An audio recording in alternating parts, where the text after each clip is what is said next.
Well, I'm going to tell you something. You know, blacks had a hard time to get in because there's a lot of discrimination. Now, I never was discriminated because I worked with a Jew fella, and they told me I was a Jew too, and I speak the language. And I used to go to the best restaurants with them, you know. Here, they never kicked me out. I never had no trouble with discriminations. But I know there were because the police, you know, they were in their own. If they see you drunk, they drag you out of the car and slap you with a pistol, you know, because you were brown. They didn't look at it, you know. We don't know what we are, you know, really. If you come from Mexico, well, you say, I'm a Mexican, but you really don't know what you are. Your father and mother might be come from Spain or some other nationalities, you know, and they get mixed up.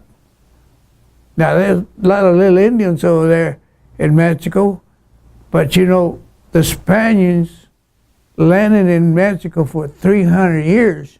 Don't you think they grab a girl every day? So we don't know. I mean, that's what that's for. See? If they like you, well, you know, come on in. And but here, anytime they see you brown, you know, they say, well, get that Mexican over there. Get that, you know, whatever it is. And he's drunk. Let's put him in jail, and then whip him in jail and everything else. And I never had trouble like that. I've never been in jail. Now, I used to cut the man's hair, Lon Evans. One time, I'll tell you a story. He came in. I'm going to tell you how bad I was in a way. I mean, as financial. I went to the barber shop and opened it up one early morning, and I say, the first dollar that I'm going to make here, I'm going to go into the store and buy milk for my babies. That's how much money I had in my pocket. I was broke. And then there comes this sheriff and come and get a haircut with me. Well, I gave him a haircut, and he didn't pay for it. See? So I says, Mr. Evans, I said, I'd like to see if you would like to pay for this haircut. He said, oh, there's somebody down there, Dave. I don't know who Dave is.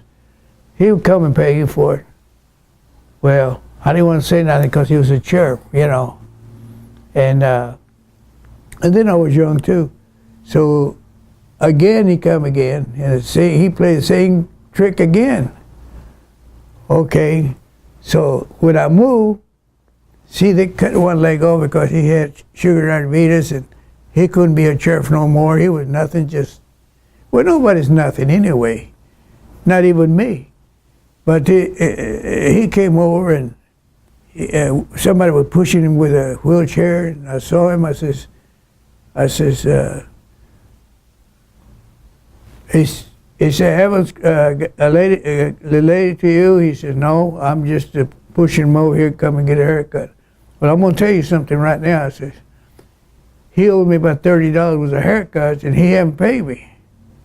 So if he come and pay me that $30, see, he didn't owe me that much. I just told him that because I didn't want to cut his hair because they might, you know, put a lawyer on you or something. I said, if you don't, take him out. Let him go somewhere else and get a haircut. It made me mad because, see, my kids needed some milk. And here this guy, he had all the money in the world. He was a thief. All them boys in the courthouse are thieves. Believe me or not. You know, they're there because you see them real fat. That's because they give them free lunches every day over there.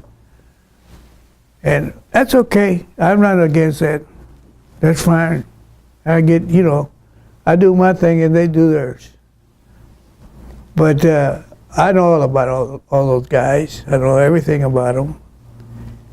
You know, when I had the pool one day, the law came over, and I had it full of people playing pool and drinking beer and everything. And they came over and he says, what's wrong? He says, well, you got to close up because something, you ain't got no license, some license. I said, man, I've been open 3 years. If I had the license, I'd be closed already. That's the liquor control close you, not you. He said, no, well, they have that name over there at the city hall, and I seen somebody down at the city hall, and when he come back, he tell us if you had license or not.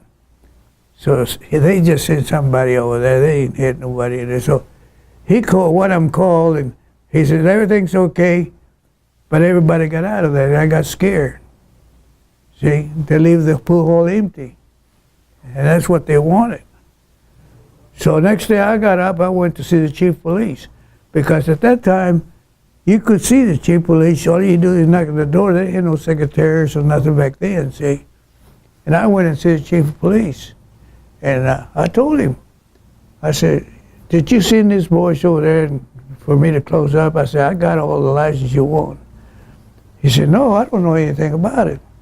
I said, well, sir, if you do want to close me up, you just call me. I'll furnish the 2x4s, the nails and hammer.